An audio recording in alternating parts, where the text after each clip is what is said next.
Ngibingelela bonke abantu base-South Africa egameni lomkhonto wesizwe KwaZulu Natal. Mina ngiWillis Ngwamchunu, uconvener kulesikhathi samanje womkhonto wesizwe KwaZulu Natal. Njengoba sikule nyanga kaJulayi singena enyangeni enokuhlukumezeka okukhulu kwabantu abamnyama okwenzeka ngo-2021. Kwaqala ngokuthi kuboshwe umongameli wethu uPresident uJacob Zuma. Wagwetshwa engazange azavele enkantolo, engazange azalithethe icala enkantolo. Kwaba uqala kokuhlukumezeka. Abantu abamnyama abaningi kakhulukazi la KwaZulu Natal ngaleso sikhathi bazwakalisa ilaka labo ngendlela ezahlukahlukene. Kwagcina ngokuthi kugcine sekunomsindo, umsindo owagcina ufana nomsindo wesibhelu. Kuleli sonto ngaye lo July kuqale icala likaBonginkosi Khanyile omunye wababe lapho. Baningi ababe kwamacala kusukela ngaleso sikhathi. Abanye amacala abo agcine sephelile, abanye batholakala bengenamacala, abanye batholakala benamacala. Thina-ke emkhontweni wesizwe sikuthatha ngokuthi konke lokhu kusewukuhlukumezeka komuntu omnyama esikhathini la ifanele ngabe ukhululeke ngaso.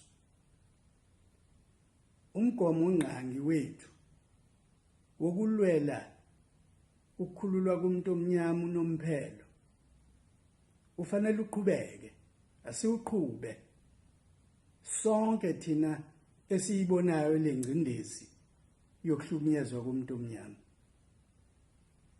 Asiwuqhube lo mzabalazo size sigculiseke ukuthi inkululeko umuntu omnyama uyitholile. Sifisa ke ukuzwakalisa ukubeseka bonke laba abalahlwa ngalamacala angaleso sikhathi. Sibeseke futhi laba abasathatha lawo macala okwamanje. Siyabaseka nabasazobekwa amacala ngenxa yalezi ibhelu ezavela ngaleso sikhathi. Sibeseka ke phezulu kokuthi wonke umuntu owayenozwelo wakwazi ukubona ukuthi akwenzekanga ubulungiswa empilweni kaPresident uJacob Zuma ngo-2021 ngesikhathi egwetshwa kuthiwa akayohlala ejele isikhathi esingango-15 months. Sinani-ke nonke, uma ningasiboni siza ezinkantolo, nazi ukuthi yingenxa yokuqinwa yeminye imisebenzi yomkhonto wesizwe. Kwabanye siyolithola ithuba sivele thina abaholi bomkhonto wesizwe KwaZulu Natal kulawo macala athethwa KwaZulu Natal. Sithi-ke sengathi Bonginkosi Khanyile nawe leli cala lakho lingaphela. Sikufisela ukuthi ngathi kungakwazi ukuproveka ukuthi awunalo icala. Nabanye-ke ngokunjalo sibafisela ngokufanayo sengathi nabo bangaproveka ukuthi abanalo icala. Icala elalikhona kwakuyilokubeka umongameli uZuma, icala engazange alithethe enkantolo njengoba kulindelekile kuzo zonke izinkantolo. Ngaso lesi sikhathi sikaJulayi futhi sekuvele indaba ezinkulu la ezivezwa uGeneral uMkhwanazi Provincial Commissioner KwaZulu Natal wamaphoyisa. Ndonga sikuzwile thina abanye sivumelana nawe ukuthi kufanele liphenywe icala uma likhona. Akekho umuntu ofanele abe msulwa, akekho umuntu ofanele abe ngaphezulu komthetho. Ngakho ke njoba usuyibekile enkundleni insolo ezithintana nongqongqoshe nesinye isikhulu samaphoyisa, siyafisa ukuthi ayiphenywe lezi ndaba, zingashiywa nje zinje. Futhi thina esasiyingxenye ngesikhathi iMwerane Commission, sasiyingxenye kahulumeni ngesikhathi iMwerane Commission yethula izincomo zayo, inqoma futhi ukuthi kwakhiwe i-multidisciplinary task force yokubhekana nezimo lezi zokubulawa kosopolitiki. Siyakweseka ekutheni bekungakafanele ukuthi ngabe i-multidisciplinary task force yokubhekana nezinkinga zokubulawa kosopolitiki iyahlakazwa. Esikhundleni saloko bekufanele iqiniswe. Uma kukhona la ixega khona kufanele iqiniswe, ngoba sisazoba nalo ukhetho. Basaqhubeka futhi bayafa osopolitiki namanje.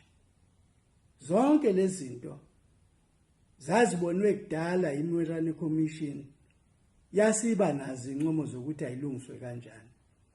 Sikhuthaza futhi ukuthi lo hulumeni okhona akayithathe iMwerane Commission, ayicubungule, ayicwaninge, ayibone ukuthi izo-implementwa kanjani ngazo zonke izincomo ezazibekiwe. Ngoba iMwerane Commission yayibonise ukuthi ukubulawa kosopolitiki kuqala phakathi nama-political parties uqobo. Ngakho-ke nawo aneqhaza ekufanele ukuthi alibambe. Kodwa futhi ukuze kunqandeke kuyosiza ukuthi amaphoyisa asebenze ngokubambisana ngale ndlela okwenzeke ngayo kwi-multidisciplinary task team enani yakhile Ndonga. Kodwa kwesithathu babefake nanokuthi kuyafunakala inhlangano zomphakathi ze-civil society zibe yingxenye yokulwa nokubulawa kosopolitiki. Ngaleyo ndlela asidinge enye commission, sidinga ukuthi kuphenywe bese kulungiswa ukuthi iMwerane Commission report iyo implementwa kanjani. Siyakweseka ke Ndonga, sizoba nawe njengephoyisa lomuntu omnyama esilibona lihlukumezeka ngaso lesi sikhathi futhi eselilandelwa na ukuthi konje lingase libekwe namacala. Sebaningi abajabulela ukuthi ungasubekwa amacala. Umkhonto wesizwe uzoba nawe kuyoze kube sekupheleni. Asisho ke ngaloko ukuthi usuyilunga lomkhonto wesizwe. Sinawe ngoba uyiphoyisa lomuntu omnyama elitshengisile futhi ukuthi liyafuna ukulwa nobugebengu. Sengathi ke nakuwena Ndonga ungahamba kuhambe kucace zikwazi ukuphenyeka lezi insolo. Umkhonto wesizwe uthi ke kinina nonke bantu abamnyama, inyanga kaJulayi asiyihloniphe njengenyanga eyaba lokucindezeleka komuntu omnyama kakhulu kusukela ngo-2021. Gwaza mkhonto gwaza, jikjela mkhonto jikjela, sihole inqamalala sihole.